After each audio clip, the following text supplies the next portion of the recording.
Hello，大家好啊！新年快樂，祝大家牛年行好運，心想事成，身體健康。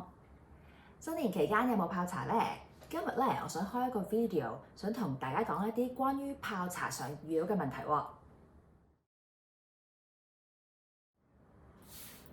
第一條問題，有人問咧，點解我哋要洗茶唔飲第一泡茶？我哋唔飲第一泡茶嘅原因咧，第一就係衞生嘅問題啦。咁第一泡茶可以幫我哋洗走咗嗰啲嘅雜質啦。第二咧係一個叫做醒茶嘅作用，醒茶即係喚醒嗰啲茶葉啦。咁可以令到嗰啲茶葉可以微微咁張開。當我哋真正泡茶嘅時候咧，茶葉就可以發揮得更加好啲，我哋就可以沖出更加好嘅效果啦。但雖然係咁講喎，但係有啲茶好似碧螺春啊、龍井嗰類嘅茶，一來佢哋處理嘅時候比較乾淨衞生啦，二來就係綠茶咧，佢最精華都係頭嗰幾泡嘅嗰類嘅茶咧，我哋就唔會想浪費，就唔需要洗茶㗎啦。有人問咧，點解我哋要先暖咗個壺，用熱水燙熱咗個焗盅先至開始泡茶？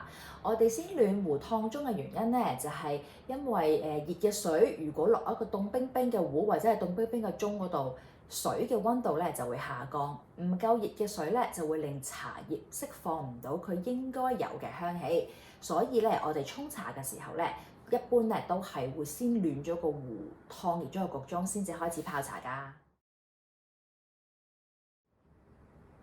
有朋友見到我泡茶嘅時候咧，用順時針嘅方向去落水，咁就問我點解啦，同埋可唔可以用逆時針嘅方向嘅？其實咧，呢一個係一個流體動力學啦。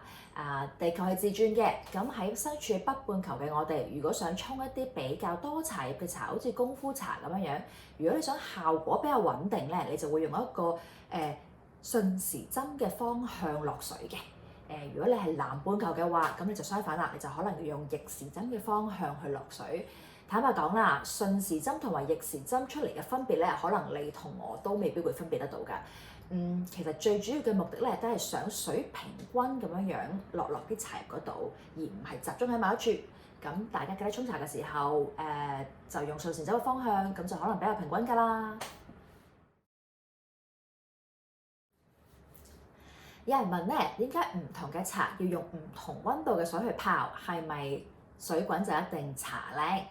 其實咧，唔同類型嘅茶咧就有唔同程度嘅發酵啦，咁都需要唔同溫度嘅水，佢先至可以釋放出佢應該有嘅香氣同埋茶湯嘅。古人都有講啦，如果你用大熱嘅滾水去泡綠茶咧，就會殺熟茶香。意思就係話，你將啲好熱嘅水去沖綠茶嘅話咧，就會殺死咗綠茶嘅香氣，而令佢釋放出綠茶嘅腥味。所以茶嘅溫度、水嘅溫度真係好緊要㗎。一般嚟計咧，我哋就會越深色嘅茶葉，好似普洱啊、紅茶啊咁樣，我哋就會用大滾水啦。之後就到重火嘅鐵觀音95度水，鳳凰單叢類就會用90度嘅水溫。高山烏龍就用85度，最後尾綠茶類好似龍井啊、碧螺春咁，我哋就會用80度嘅水去泡茶嘅。咁大家記得注意水嘅溫度啦。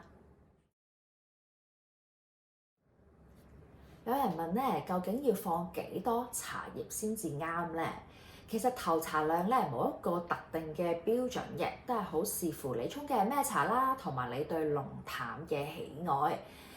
我自己嘅例子啦，如果我用一個200cc 嘅焗盅，呢個係我經常用嘅焗盅，我就烏龍茶嘅話咧，我就會落12克嘅茶葉啦。普洱嘅話咧，我就會落10克。如果係龍井嘅話，我就用手攞一小撮放喺玻璃杯度就得㗎啦。咁濃淡就因人而異啦，咁所以你自己就會再調校啦。今日就講到呢度，希望可以幫到你哋啦。如果你仲有啲咩問題咧，記得留言喎。唔記得俾個 like 同埋撳鐘仔訂閱我嘅頻道啊。下次見。